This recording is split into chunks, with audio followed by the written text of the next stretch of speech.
Hello, I'm Rebecca Mara, and I wanted to talk to you about control grids today and how they manifest in the energy body.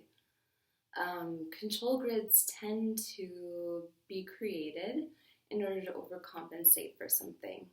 The way that I experience them is in the mental field, and they end up creating a wall or a shield that doesn't allow pure truth to flow through. It doesn't allow pure light or information or essence to flow through.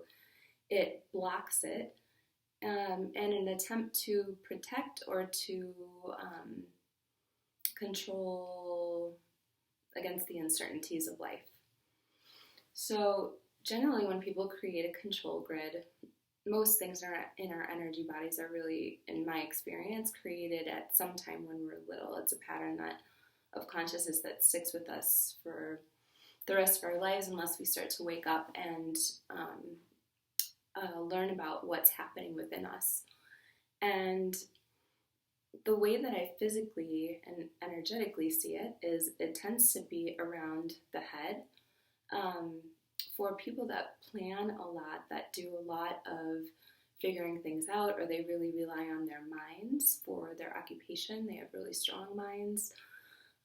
The control grids tend to be in the front here. A lot of planning, a lot of analyzing, that sort of thing.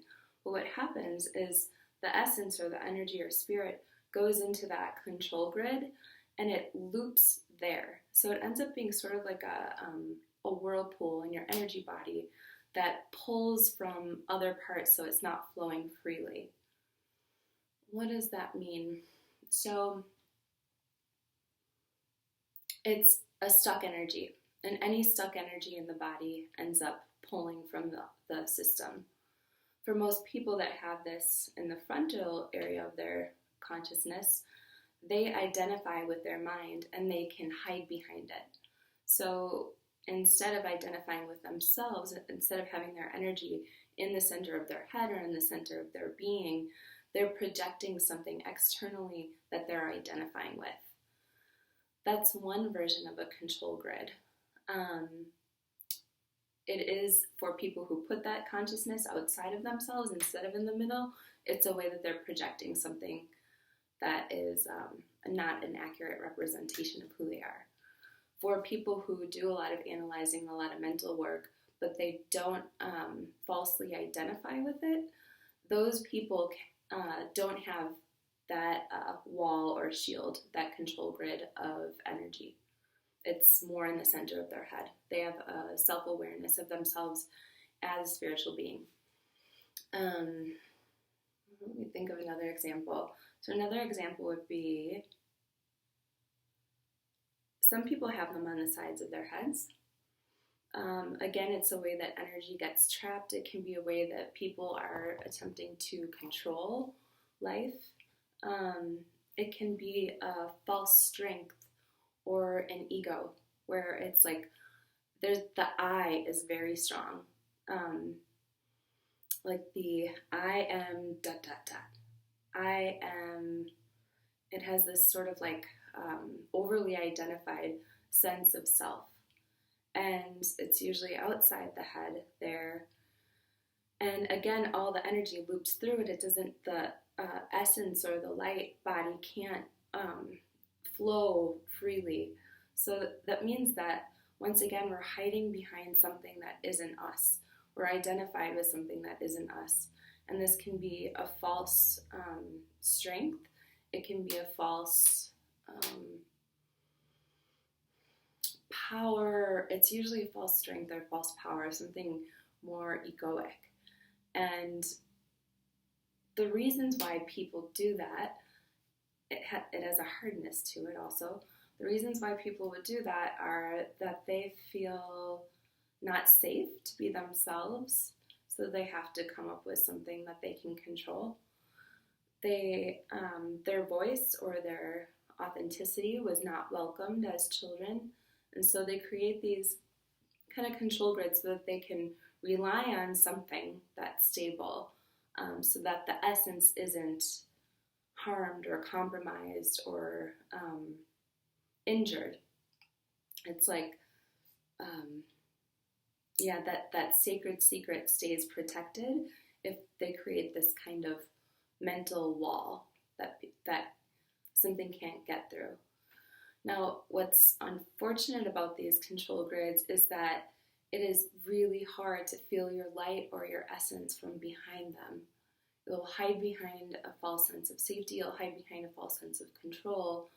And when you realize that you're a child of God or the divine, however you think of source energy, when you identify with your relationship to source, to God, or being a child of God, being loved by the divine, those control grids don't have to be there anymore because there's nothing to protect from, nothing to, there's no lack of safety when you're united with the divine Father and Mother. So one way that you can kind of identify them is meditate somatically, so feeling your body, feeling your energy field, and notice where it feels like there's a block or a stuck part, particularly around the head. I know for myself, sometimes I feel it right here more so than up in here because I'm not much of a figure outer. But this right here can feel where I'm relying on my own will, my own mind, my I, like Rebecca, more than I am allowing myself to be a channel of the mind of God or a servant of that divine light. When I let the divine dissolve those for me, it's kind of like bringing light to it, illuminating it to break up these kind of stuck patterns. I feel whole and information comes through so much more fluidly. I look and feel more present and with people. I'm there. But the trick is to surrender this really loud I, this really loud ego, and to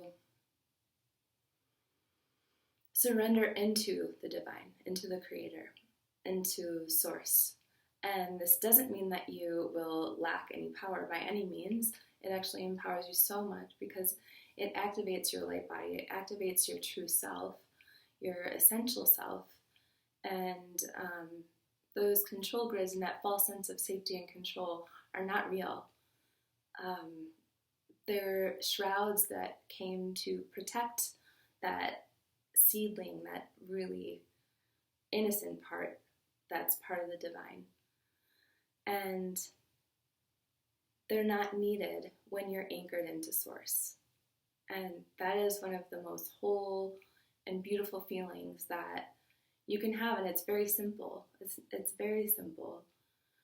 But there's a way that you are completely there when those control grids, when those parts of attempting to control life are dissolved.